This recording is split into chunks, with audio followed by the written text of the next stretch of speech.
खालिस्तानी समर्थकों के बवाल पर पंजाब की भगवंत मान सरकार घिर गई है। कल खालिस्तान समर्थक वारिस पंजाब दिग से जुड़े हजारों लोगों ने अजनाला थाने पर हमला किया। बंदूक तलवार के साथ संगठन के प्रमुख अमृतपाल सिंह के करीबी लवप्रीत सिंह तूफान को छुड़ाने पहुंच गए। हमले के बाद मान सरकार इस कदर दबाव में है कि आज आरोपी को रिहा करने का ऐलान तक कर दिया गया है। कल के बवाल में खालिस्तानी समर्थक अमृतपाल के समर्थकों ने बैरिकेड तोड़कर थाने में वो घुसे हैं। 6 पुलिसकर्मी इसमें घायल हुए हैं। हालांकि पुलिस ने एसआईटी जांच के आदेश दिए इस पूरे मामले में, लेकिन अभी भी सवाल कई खड़े हैं।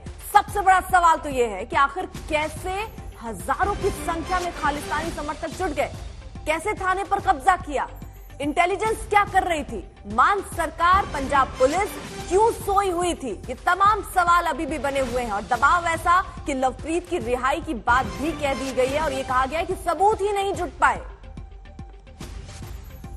हालांकि ये भी कहा पुलिस के हौसले में कोई कमी नहीं है। कल हुई हिंसा में 5 लोग घायल हुए, ये जानकारी भी पुलिस की तरफ से दी गई है, लेकिन अभी भी कई सवाल वैसे के वैसे ही बने हुए हैं कि आखिरकार सरकार और पंजाब पुलिस क्यों सोई हुई थी, कैसे इतने लोग पहुंच गए और कब्जा कर लिया।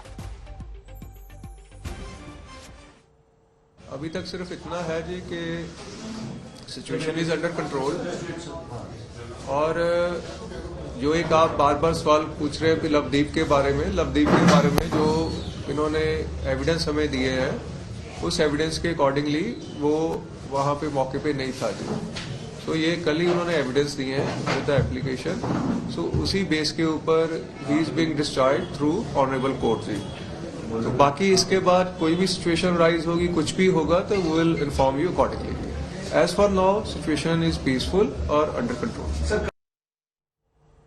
तो आपको तस्वीरें भी हम ये दिखा दें, कल किस तरीके से पंजाब की हालत थी उसको देखकर आप अंदाजा लगाइए। ये जबरदस्त बवाल देखने को मिला। थाने पर ये लोग पहुंच जाते हैं, वहां कब्जा करने लगते हैं और सीधे तौर पर धमकी दे देते हैं कि देखिए हमसे मत टकराइए, क्योंकि अगर सरकारें हमसे टकराएंगी तो उनका भी अंजाम बुरा हो सकता है। कल मान सरकार क्या कर रही थी, पुलिस क्या कर रही थी, जब इतनी तादाद में लोग तलवार और बंदूक लेकर पहुंच जाते हैं, 6 पुलिस वाले घायल हो जाते हैं, इलाज कराने की नौबत आ जाती है और आखिरकार ये फैसला लिया जाता है कि उस शख्स को जिसको गिरफ्तार करने के बाद इतना हंगामा बरपा, उसकी रिहाई की जाएगी। और वो भी इसलिए क्योंकि ये कह दिया गया कि सबूत नहीं जुटा पाए, यानी पहले ही गिरफ्तारी, उसके बाद ये कहा गया पुलिस की तरफ से कि हम में कोई कमी नहीं थी, सबूत नहीं है, इसलिए अब हम रिहाई कर रहे हैं। हमारे साथ हमारे सहयोगी भी इस वक्त जुड़ चुके हैं।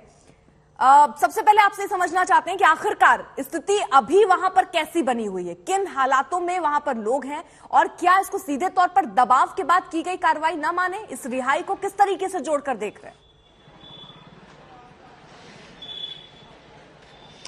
बिल्कुल अर्पिता, अगर हम बात करें फिलहाल माहौल की, तो अभी जो माहौल है वो शांतिपूर्ण है, बना हुआ है।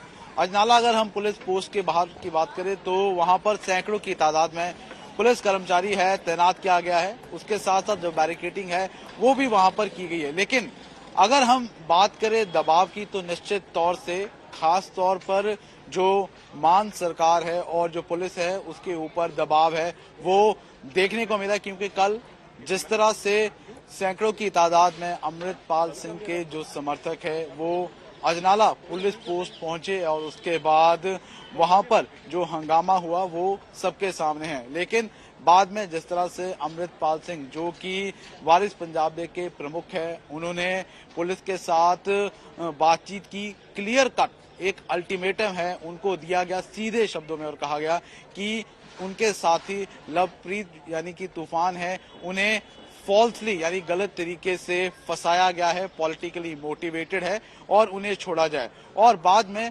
करीबन 6 साढ़े 6 घंटे है पुलिस चौकी को अपने कब्जे में रखने के बाद जब किसी सोल्यूशन पर पहुंचा गया बातचीत के बाद, तब जाके तमाम समर्थकों ने उस पुलिस चौकी को छोड़ा।